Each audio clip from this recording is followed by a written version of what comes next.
Hi everybody, welcome to November. Can you believe that November is already here? Personally, I can't. If you ask me, October just flew by. I'm still stuck in September with all the fall colors. October was a blur.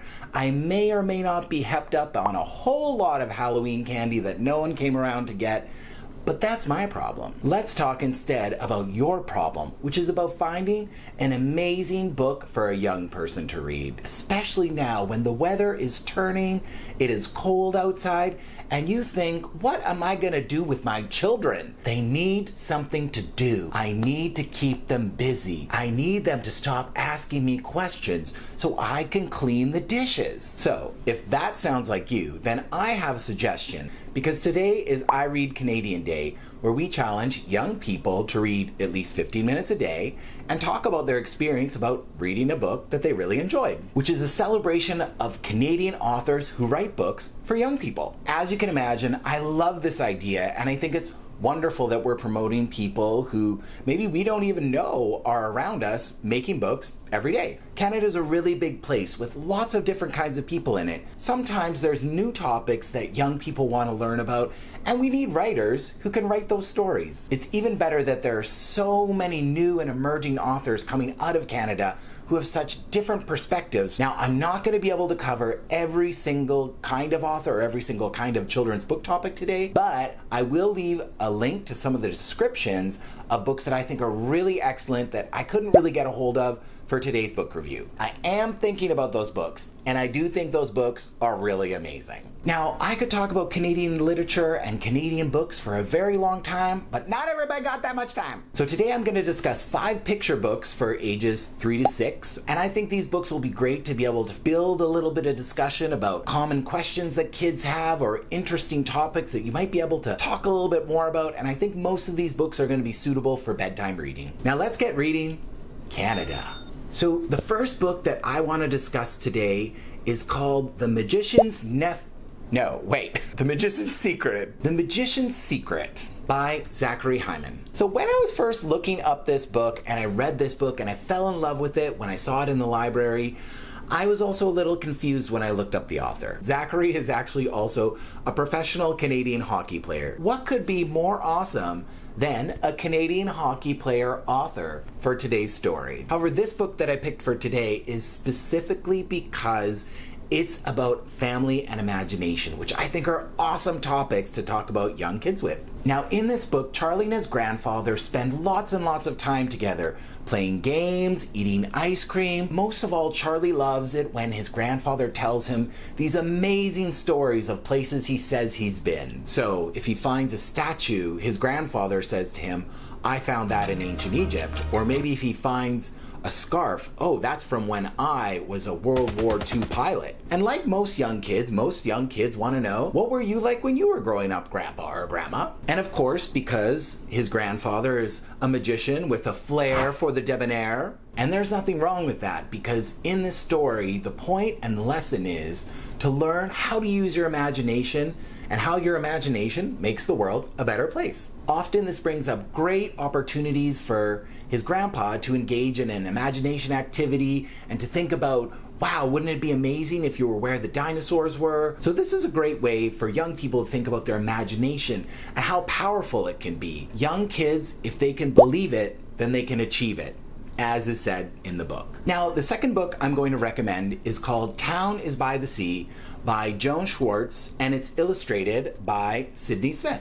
Now, the reason that this book is so cool is this is based in Cape Breton, Nova Scotia. And if you don't know a lot about Nova Scotia like I do, this book has a little bit of a history lesson inside of it. So did you know that Cape Breton used to be a place for coal miners? Neither did I. But the Sydney coalfield, which is located on the northern coast of Cape Breton Island, is the largest and most extensively mined place in Nova Scotia. Although the mine itself was on land, a lot of the mining actually took place under the sea. And I found some fascinating resources on Nova Scotia history sites about the history of coal miners in Cape Breton. And there was a lot in this story about how dangerous coal mining seemed. And I think this book is really good for young kids because it deals with a difficult topic in a way that a lot of kids could understand. And this book does it in a way that's not scary at all. We follow the main character, a young boy, playing in the sunshine, going to school. he also knows that deep underground is where his dad is mining coal and wanting him to be safe every day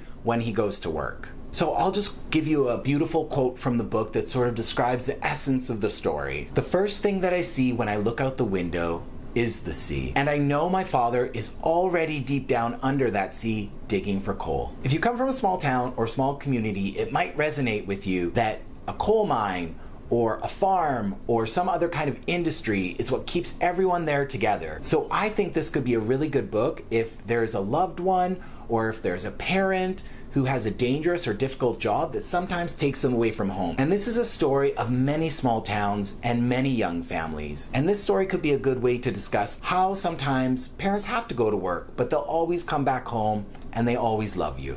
And I think for that reason, it's a good way to think about a time in history as well as a difficult topic. And those things to me are excellent ways to educate kids while getting them to read with beautiful, beautiful pictures. So the next story is someone you may not really have heard of, or maybe you sort of know the name of, but is actually quite famous in the music world. And that person is the story of Oscar Peterson. So this story that I'm recommending is called Oscar Lives Next Door, written by Bonnie Farmer and illustrated by Marie Lafrance. Well, if his name sounds familiar, it's because he has played so much music over 60 years, and he's won so many Grammy Awards and numerous other awards or honors. The list is really, really long. He was called the Maharaja of the Keyboard by Duke Ellington, another famous jazz musician, and informally in the jazz community as the king of inside swing. So this story is beautifully told from the perspective of his next door neighbor, Millie. Millie and Oscar are just two kids growing up in Montreal, but as a young man,